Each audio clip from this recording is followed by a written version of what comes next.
When my husband's affair ended in pregnancy, his family told me to leave. I didn't argue. I said one sentence and watched their faces go pale. Their apologies came too late. The pregnant woman was sitting in my mother's chair. Not a chair I'd bought, not some IKEA piece I'd forgotten about. My mother's chair. The high-backed ivory armchair she'd reupholstered herself 3 times over 30 years. The one with the faint coffee ring on the left armrest from the morning she died. The ring I'd never cleaned because it felt like the last thing she'd ever touched. And there sat Ariane, 24 years old, 7 months swollen, wide brown eyes doing their best impression of innocence, with one manicured hand resting on her stomach and the other tracing the embroidered edge of that armrest like she was already pricing it. I stood in the doorway of my own living room and counted 6 people who had no right to be there. 6 people who had let themselves in using the spare key my husband kept on his keychain. 6 people who had, apparently, helped themselves to my good tea. And I thought, they have no idea what they just walked into. I smiled. Not the smile of a woman who finds something funny. The smile of someone sitting very still at a poker table while holding cards that would make the dealer weep. Let me back up, because you need to understand what this house means before you can understand what happened in it that evening. My name is Maria Concepcion de los Reyes Villanueva, though after everything I'm about to tell you, only the first half of that name still belongs to me, and I'm keeping it with both fists. I am 31 years old. I am a licensed CPA working as a senior financial analyst at a property development firm. I am the daughter of Elena de los Reyes, who built this house in Quezon City with money she'd saved for 11 years, working double shifts as a nurse in Saudi Arabia. She came home with calloused hands, a bad knee, and a single dream: that her daughter would never, ever have to beg anyone for shelter. My mother was not a romantic woman. She was practical in the way that women who've survived hard things become practical, efficient, unsentimental, and always 3 steps ahead of disaster. When I told her I was marrying Adrian Villanueva, she said 2 things. The first was, he has a soft face. Watch men with soft faces. The second was, this house stays in your name. I thought she was being dramatic. I signed the papers anyway because she insisted, because she was paying the lawyer, and because arguing with Elena de los Reyes about property law was approximately as productive as arguing with a wall about load-bearing capacity. She died 14 months after the wedding. Breast cancer, diagnosed late, moved fast. I held her hand at 4:17 in the morning on a Tuesday, and she told me, in a voice barely above breath, "The house, Maria. Don't be soft." I wasn't soft. Adrian was, though. I saw it early and chose to call it kindness. His easygoing charm, his inability to hold a hard conversation, his habit of disappearing into himself when things got uncomfortable. I told myself these were manageable quirks. I told myself I was strong enough for both of us. 5 years I believed that. 5 years I funded his ventures. The restaurant that closed in 8 months. The logistics startup that hemorrhaged money for 2 years before he sold it, meaning he walked away from debts I helped him clear. The consulting firm that consisted mostly of Adrian taking clients to lunch on our joint credit card and calling it networking. I wasn't blind, but I was invested. Sunk cost fallacy wearing the face of loyalty. I noticed the small things. The nights he came home smelling not like himself. The way he began sleeping on his side of the bed with a deliberateness that felt architectural, as if he were constructing a wall between us 1 centimeter at a time. The phone that was suddenly always face down. The business trip to Davao in March that his colleague accidentally mentioned happened last November. Each time, I told myself a story. He's stressed. The business. He needs space. I was so busy being reasonable that I nearly missed the whole thing. The first crack I couldn't paper over happened on a Wednesday in September. I came home early, 3:30 in the afternoon, which almost never happened, because our office building lost power and they sent us home. I remember the exact quality of the light that afternoon, honey-colored and thick, the kind that makes everything look more peaceful than it is. I found a receipt on the kitchen counter, not hidden, just sitting there, lazy and careless, the way guilty things often reveal themselves, not through dramatic exposure but through someone's simple failure to be careful enough. Hotel Seda, BGC, September 8th, deluxe room, 2 nights, room service, dinner for 2, breakfast for 2. Adrian had told me he was at a team-building seminar in Tagaytay from the 7th to the 9th. My hands didn't shake. That surprised me. I'd always imagined this moment. Most women in long marriages run the scenario at some point, that horrible hypothetical, and I'd imagined collapsing, screaming, some operatic devastation. Instead, I took a photo of the receipt with my phone, put it exactly where I found it, and went to our bedroom to sit on the edge of the bed. I sat there for 2 hours. I did not cry. I thought about my mother. Then I thought about lawyers. I want to be precise about what happened next, because this is where most women in my position make the mistake of moving too fast or too loud. I didn't confront Adrian. I know that sounds cold. But here's what I understood in those 2 hours on the edge of the bed. A confronted man becomes a defensive man, and a defensive man destroys evidence. Instead, the following morning, I called Addie, Rosario Bernardo Tan, a family law practitioner with 22 years of experience, whose number I had saved in my phone under insurance, since my mother made me put it there 2 weeks before the wedding. Just in case, my mother had said. Mama, that's terrible, I'd said. Put it in your phone, Maria. I put it in my phone. Attorney Bernardo Tan's office was on the 14th floor of a building in Ortigas. She was 50-something, wore her gray hair in a clean low bun, and had the kind of eyes that had heard every version of every story and were still paying attention. Her first question, after after I laid out what I'd found was not, "Are you sure?" or "Have you talked to him?" Her first question was, "Is the house in your name?" "Yes," I said. "Solely. Paraphernal property, never commingled." She allowed herself the smallest smile. "Good. Your mother was a wise woman." She was. "All right, Maria, here's what we do." What we did over the next 6 weeks was build a case the way you'd build a foundation, methodically, quietly, with materials that couldn't be disputed. Attorney Bernardo Tan connected me with a licensed private investigator named Dennis Aguilar, retired from the NBI, who wore button-down shirts and spoke in the unhurried manner of a man who had seen everything and been surprised by none of it. He charged $85,000 for a 3-week surveillance package. I paid it from a personal account Adrian didn't know existed. I'd opened it 3 years prior for what I'd told myself was independent savings, and what I now understood was a quiet internal alarm I'd never let myself fully hear. Dennis delivered his report on a Thursday. He sat across from me in a coffee shop in Katipunan and slid a manila envelope across the table. "Hotel receipts, 6 separate stays over 4 months, he said, voice flat and professional. 214 text messages, screenshots taken with consent from a source, photographs, and he paused briefly. "This is the part you'll want to brace for." I said, "Tell me." "She's pregnant. 7 months." I stared at the envelope in my hands. 7 months. I counted backward. He would have known. He would have known for months, and he had continued sleeping beside me, eating meals I cooked, letting me manage his finances, letting me be his wife, knowing. My tea went cold on the table. I did not cry in front of Dennis Aguilar. I waited until I was in my car, in the parking structure, alone in the dark. I cried for 9 minutes. I know it was 9 minutes because I watched the clock, and when the 9 minutes were up, I started making calls. The second professional I brought into this was Dr. Patricia Morales, an OBGYN at St. Luke's whom I'd been seeing for my annual checkups for 4 years. I made an appointment and went in the following week, not for the reason I'll eventually tell you, but that came later, but to confirm something I'd been quietly monitoring for about 10 days. I was, as it turned out, 5 weeks pregnant. Dr. Morales is warm and efficient in equal measure, the kind of doctor who gives you information and trusts you to handle it like an adult. She confirmed the pregnancy, ran the initial blood work, scheduled my next appointment. I sat in the parking lot of St. Luke's for a long time. This baby was mine. Whatever was about to happen in the coming weeks, the lawyers, the confrontations, the unraveling, this baby was mine, and this house was mine, and I was my mother's daughter, and no one was taking anything. I called Addie Bernardo Tan and told her. There was a brief pause. "Maria," she said, "this changes your position significantly. It does not change our strategy. If anything, it strengthens it." "I know," I said. "You haven't told Adrian?" "Not yet. Keep it that way for now." I kept it that way. I found out about the intervention. That's the only word for what they were planning. Through a phone call I wasn't supposed to hear. It was a Sunday. Adrian was in the backyard taking a call, and I was in the kitchen with the window open above the sink. He must have forgotten about the window, or maybe he'd simply stopped being careful. I heard him say, "Yes, Ma, Tuesday at 7, she'll be home." "No, I don't want a scene. I just want it to be, Ma, I know.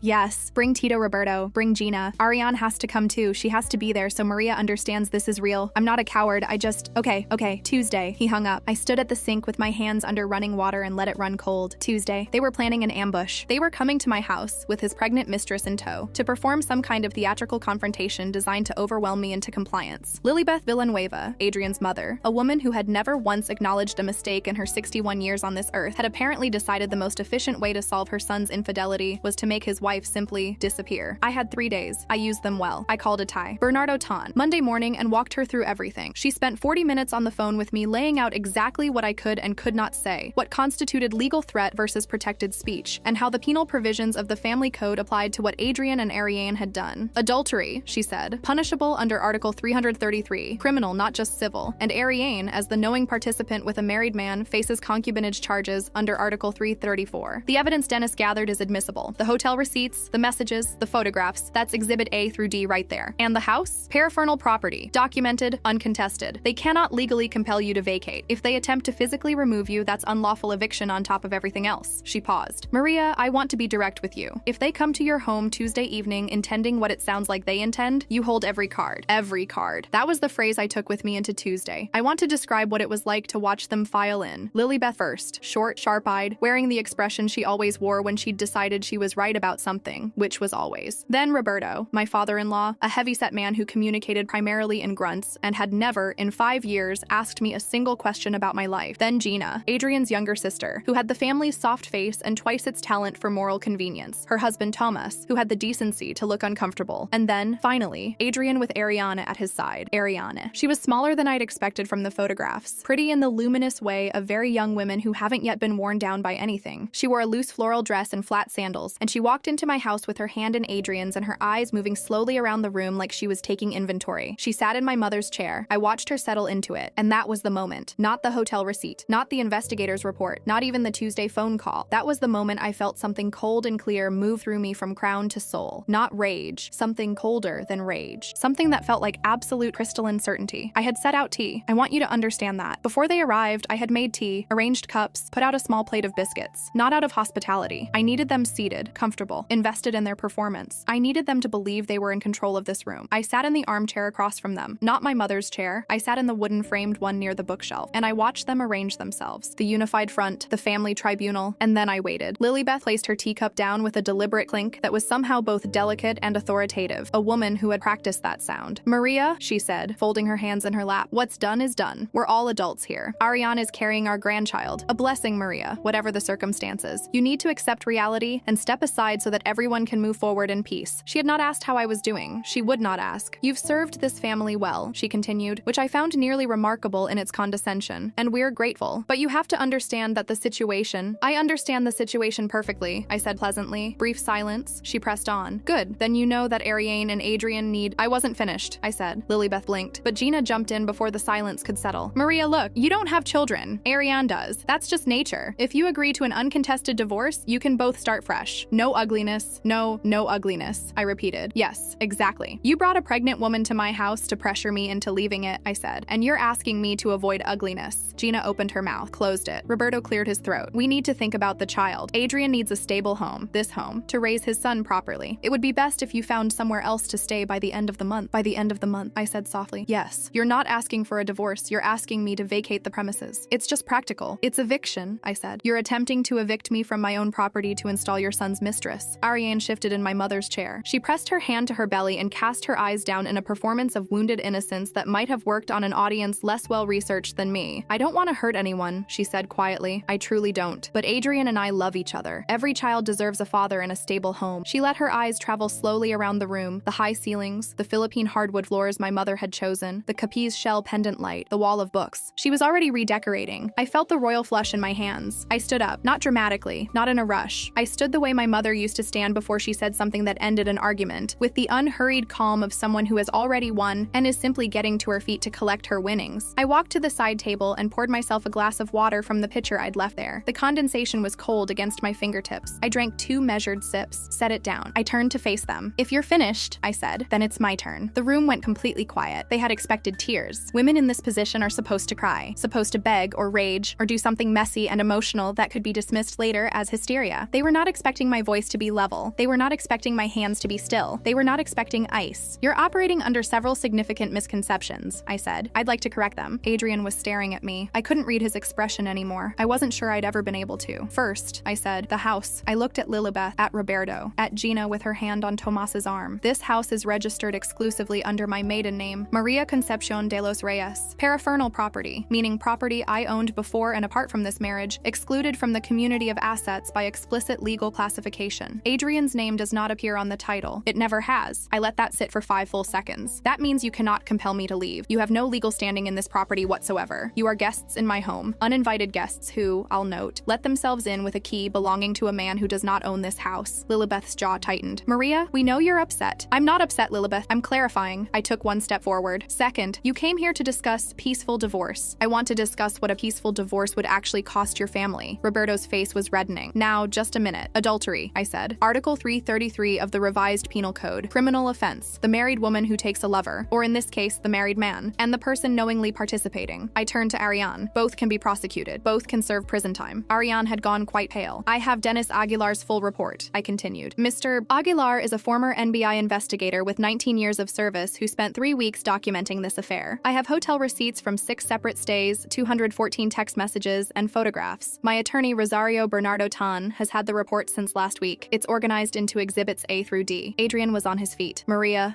please, can we just— "You're in my house, Adrian," I said quietly. "Sit down." He sat. I have never in my life experienced the sensation of telling my husband to sit and having him do it instantly, without argument. It was not satisfying in the way I'd imagined power would be. It was just accurate, like a calibration. "Adrian's employer," I continued, "has a morality clause in his employment contract. I've reviewed it. An adultery conviction, or even a credible criminal filing, would almost certainly constitute grounds for termination." I paused. "I mention this not as a threat, but as context. This is the landscape you're asking me to navigate peacefully." The room was completely still. Gina's face had gone the color of old paper. "And Ariane," I said her name the way you'd say a word in a language you don't speak. Neutral, flat, precisely enunciated. You're 7 months pregnant. I genuinely hope for your child's sake that you have considered what a criminal proceeding would mean for the next 5 years of your life. I'm not saying I'll pursue all of this. I'm saying I can. My attorney says I have an excellent case. Ariane's eyes were bright with tears that for once I thought might be real. Think of the child, Gina said, her voice thin now, the bravado entirely gone. I am thinking of a child, I replied. I paused. Mine. The room went wrong in an interesting way. Adrian frowned. It was a specific kind of frown. The frown of a man who has just been handed information his brain is refusing to process correctly. What? He said. I was at St. Luke's yesterday, I said. Routine appointment, Dr. Patricia Morales, OBGYN, 12 years in practice. I reached into the pocket of my cardigan and produced the folded copy of the sonogram. Real, actual, printed. I held it up briefly and then put it away. I'm 5 weeks pregnant. What happened next was not a reaction so much as a detonation. Ariane made a sound, small and airless like something deflating. She pressed both hands to her stomach and slumped back in my mother's chair. Adrian lurched forward, actually lurched like someone had shoved him, and his expression did something I had never seen Adrian's expression do before in 5 years of marriage. It collapsed entirely, every layer at once, leaving something raw and terrified underneath. You're Maria, his voice cracked. You're pregnant? I just said that. Why didn't you? He stopped. He knew why. The reason was in this room with him, sitting in the ivory armchair with tears running down her face. Lilibeth had gone from steel to scramble in approximately 4 seconds. She stood up so fast her teacup rattled on the saucer. Oh God, Maria! She was crossing the room toward me, arms already opening, face already reconstructed into warmth. Why didn't you say something? This changes everything. We're family. You know we love you. You didn't love me 11 minutes ago, I said pleasantly, taking a small step back. She stopped. 11 minutes ago you were asking me to clear out by end of month. I didn't mean, you meant exactly what you said. The calculation has changed for you, that's all. I have a legitimate heir now and the optics are different. I cocked my head slightly, but I haven't finished. The scramble froze. The baby, I said, may not be Adrian's. I want to tell you that I had prepared for every reaction in that room. I had not fully prepared for Adrian's face. He went a color I can only describe as extinguished, like every light in him switched off simultaneously. He stared at me across the living room of the house his mother had just tried to hand to another woman, and his mouth opened and did not produce sound. What? He said finally. It came out flat, not a question, a kind of stunned repetition. I won't confirm paternity until after the divorce proceedings are complete, I said, voice very steady. Given the circumstances, I think the court will understand my hesitation. It was a bluff. Let me be clear about this. It was an absolute bluff. The baby was Adrian's, completely and without question, and I knew it. But guilt is an extraordinary mirror. When you have done the thing you're accused of, accusation becomes confession. Adrian had been unfaithful for at least 8 months. He had no moral ground to stand on and every reason to believe I might have found the same escape route he had. His guilt made him certain it was possible. His certainty was the point. Lilibeth sat back down heavily in her chair. Roberto said something low and indistinct that sounded like a curse. Gina had her hand over her mouth. Tomas had the expression of a man who very much wished he had stayed home. Ariane was crying openly now, which she had every right to do. Her situation was genuinely hard. I did not feel nothing about that. But she had come into my house with 6 people and sat in my dead mother's chair and looked around my rooms like she was choosing curtains, and I had no softness left for her tonight. I walked to the front door. I opened it. The evening air came in. October in Quezon City, cooler than the season usually allowed, carrying the faint smell of rain somewhere in the distance. I held the door and turned back to the room. I've already filed preliminary paperwork with Atelier Bernardo Tan, I said. This house is legally mine. That's documented and unambiguous. You're all trespassing right now, technically, given that my husband's residency here is contingent on our marriage, which I am in the process of dissolving. I checked my watch, a round-faced Seiko my mother had left me. I'd like you to leave. If you're not gone in 5 minutes, I will call the police. And Ariane, if I hear of any further contact from you regarding this property or my life, my attorney will file a civil suit for psychological and emotional damages. That's on top of the criminal option. Nobody moved for a moment. They were looking at me the way people look at a weather phenomenon, something they had not factored into their plans, something outside the range of what they'd prepared for. 1 minute gone, I said. Lilibeth moved first. She gathered herself with the strained dignity of a woman who has never admitted defeat and has therefore invented complex internal fictions to explain every loss. She did not look at me as she walked past. Roberto followed, heavy-footed and quiet. Gina pulled Thomas by the arm and they left without speaking. Ariane rose from the ivory armchair. She stood there for a moment and I watched her. I watched her face, the youth of it, the real tears on it, the complicated future written across it. I felt something. Not guilt, not cruelty. Something more like, this is what his choices built. This is the wreckage of a soft-faced man. She left. Adrian was last. He stood in the doorway for a long time. He had the look of someone trying to find a version of this moment where something was salvageable and coming up empty. His eyes were red. Maria. His voice was barely above a whisper. The baby. Is it actually? Goodbye, Adrian. He stood there another moment. Then he walked out. I closed the door. The lock clicked. That sound, clean, definitive, a small mechanical fact, went all the way through me. I stood alone in my house for a while. Meanwhile, in my mother's house, I put my hand on my stomach. 5 weeks. A fact. A small, solid, entirely real fact in the wreckage of what had been my marriage. I walked back to the living room and stood in front of the ivory armchair. I smoothed the embroidered edge with my fingertips, the same edge Ariane had been touching, and I stood there until the room felt like mine again. It didn't take long. 6 months later, the divorce was finalized on a Tuesday, a Tesher. Bernardo Tan called me at 10:22 in the morning, and her voice had the particular satisfied flatness of a woman who had done her job completely. The house remained in my name, uncontested. Adrian's legal team had initially floated the idea of challenging the property classification, and attorney Bernardo Tan had, in her words, addressed that quickly. They withdrew the challenge within 2 weeks. I did not pursue the criminal charges, not because I was soft, I want to be clear about that, but because I had calculated, the way my mother always calculated, what justice would actually cost me in time and money and attention, and what it would actually produce. The divorce was the point, the house was the point, the child was the point. Adrian lost his job anyway, not from a criminal filing, from a colleague who'd seen him with Ariane at a hotel lobby 3 months before any of this came to a head, and, once the separation became publicly known in their office, mentioned it to HR. The morality clause took care of the rest. He is, as far as I know, living in a rented apartment in Marikina. Ariane had the baby, a boy, as Lilybeth had always said. I don't know the details and I don't seek them. I sent a congratulations card. I want to be honest about that. I don't know entirely why I did it. Maybe because the child is genuinely not at fault for any of this. Maybe because my mother would have. My own child, a girl, as it turned out, was born in April. Dr. Morales delivered her at St. Luke's at 6:43 in the morning, and she came out with her eyes open, which the nurses said was unusual, and she looked around the room with the calm curiosity of someone assessing a situation. I recognized that look immediately. I named her Elena. She sleeps in the room my mother painted yellow in 1989, under the Capiz shell light I've never changed, in the house that has always been ours. Some days I walk through these rooms and I try to feel the ghost of that terrible evening, the teacups, the 6 people, the pregnant woman in the ivory chair. I look for whatever scar it left. Mostly what I feel is something I can only describe as cleaned, like a surface after all the compromises have been stripped away, and what's left is just the true material underneath. Hard, durable, mine. My mother used to say that there are 2 kinds of women in the world. Women who wait to see what they're left with, and women who decide from the start what they're keeping. She built this house with her hands and her absence and her will. She put my name on the title. She put a lawyer's number in my phone. She told me, don't be soft. I wasn't soft. I closed the door on the whole wretched parade of them, stood in the house my mother built, and decided what I was keeping. Elena and I are keeping everything.